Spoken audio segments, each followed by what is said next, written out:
نحمده ونصلي على رسوله الكريم اما بعد فاعوذ بالله من الشيطان الرجيم بسم الله الرحمن الرحيم رب اشرح لي صدري ويسر لي امري واحلل عقدة من لساني يفقهوا قولي ولکم فی القصاص حیات یا اولی الالباب، اور تمہارے لیے بدلہ لینے میں زندگی ہے اے عقل والو، کیونکہ اس سے قتل کی حوصلہ شکنی ہوتی ہے۔ لعلکم تتقون، تاکہ تم بچ جاؤ، تمہارا معاشرہ تباہی سے بچ جائے۔ کیوں؟ اس لیے کہ کسی انسان کا قتل صرف انسان کا قتل نہیں، قانون کا قتل بھی ہے، انسانی حرمت کا قتل بھی ہے۔ قرآن پاک سورۃ المائدہ کی آیت 32 میں آتا ہے، من قتل نفسا بغیر نفس او فساد فی الارض فکأنما قتل الناس جميعا، جس نے کسی جان کو قتل کیا بغیر اس کے کہ اس نے کسی جان کو قتل کیا ہو، یعنی قصاص کے علاوہ، یا زمین میں کوئی فساد برپا کیا ہو، تو گویا اس نے سب انسانوں کو قتل کر دیا۔ یعنی ایک انسان کا قتل گویا پوری انسانیت کا قتل ہے، اور جس نے اس کو زندہ کیا گویا اس نے سب کو زندہ کیا۔ یہاں پر کیا کہا گیا کہ بدلہ لینا جو ہے اس کو برا نہ کہو، اسی میں تمہاری زندگی ہے کہ اگر تم قاتل کا ساتھ نہیں دو گے اور قاتل کو سزا ملے گی تو آئندہ سے قتل کی حوصلہ شکنی ہوگی۔ اب آپ دیکھیں، جب کوئی مر جاتا ہے، کوئی قتل ہو جاتا ہے، تو پیچھے پھر کیا ہوتا ہے؟ مال چھوڑ جاتا ہے، تو پھر اس کی وراثت کا مسئلہ آتا ہے۔ تو اس لیے اگلی آیت جو ہے وہ وصیت کے متعلق ہے، اور آیات وراثت جو آگے جا کر آئیں گی ان کی ایک طرح سے تمہید کے طور پر ہے۔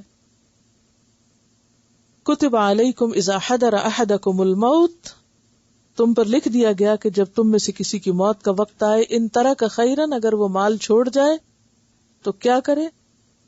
الوصیہ، وصیت کرے۔ کس کے لیے؟ وللوالدین، والدین کے لیے، اور کس کے لیے؟ والاقربین، رشتہ داروں کے لیے، بالمعروف، بھلے طریقے سے، حقا علی المتقین، یہ بھی تقوی والوں پر حق ہے۔ تو حرمت جان کے بعد حرمت مال کا ذکر کیا جا رہا ہے، اور اس کو بھی لازم قرار دیا گیا ہے۔ تو وصیت کہتے ہیں مرنے کے وقت اپنی موت کے بعد کسی چیز کی دیکھ بھال یا مال میں صدقہ وغیرہ کرنے کی تاکید۔ یعنی وصیت کس کس میں ہوتی ہے؟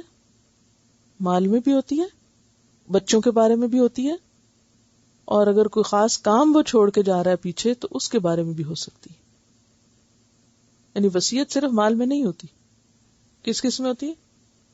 مال میں ہوتی ہے، اولاد کے بارے میں بھی ہوتی ہے، کوئی اور خاص کام، ذمہ داری، کاروبار کچھ چھوڑ کے جا رہا ہے تو اس میں بھی ہو سکتی۔ ایک تو کہ ہمیں موت کا نہیں پتا، لیکن اگر ہم سمجھتے ہیں کہ ہمیں اپنی زندگی کے بعد کسی کو کسی خاص کام کی ذمہ داری دینی ہے تو وہ ابھی سے ہی کر لیں۔